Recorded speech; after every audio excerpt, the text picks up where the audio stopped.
The original Planet of the Apes starring Charlton Heston is one of my favourite movies, and I do consider it to be a legitimately important film. And since I also enjoyed this rebooted franchise, I feel that this movie, War for the Planet of the Apes, had a lot to live up to, and it does not disappoint. Definitely one of the best movies released this year. Sometime after Dawn of the Planet of the Apes, humans have begun hunting apes, while Caesar tries to find his subject's sanctuary.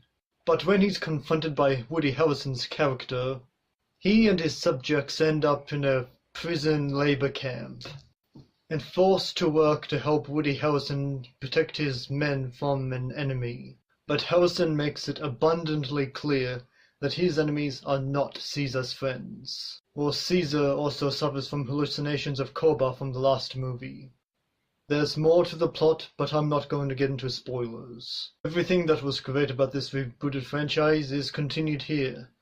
Strong characters, strong acting, deep themes, epic climax, and of course, great visuals.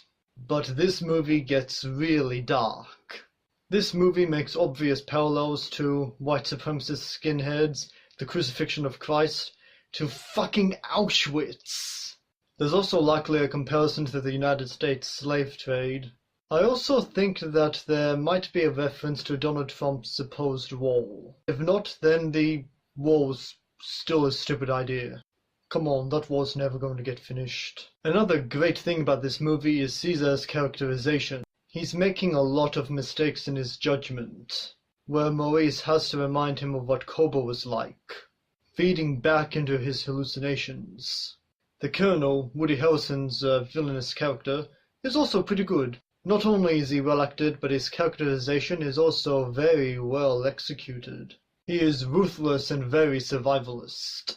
But he's also given a compelling backstory, which also explains a little mystery that the movie had going for it, as well as giving his character some humanity. I don't even know how to talk about the climax without giving anything away. It makes you hold your breath, and it throws a few fake outs at you, but none of it seems contrived. The musical score is very well composed, but I prefer the scenes that didn't use music. The action scenes in the third act that didn't use music I found to be the most effective. And for fans of the 1968 movie like myself, there's also a fun nod to the original movie, which was in a rather touching scene between a new character and an old character that we're familiar with. And the ending, which I won't spoil, really does seem like the best place to go.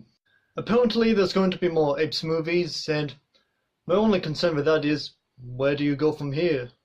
War for the Planet of the Apes is one of 2017's best movies.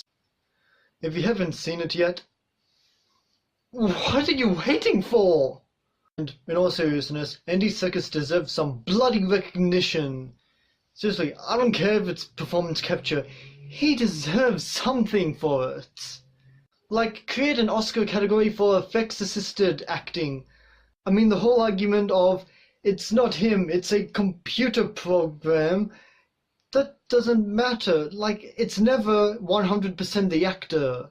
Sometimes a good performance is also accomplished through heavy makeup or special lighting, or even from cutting different takes together to really help the performance. So it's never 100% the actor, and I don't think that should apply to Serkis either. Just give him some recognition and see this movie. Like, seriously, see this shit.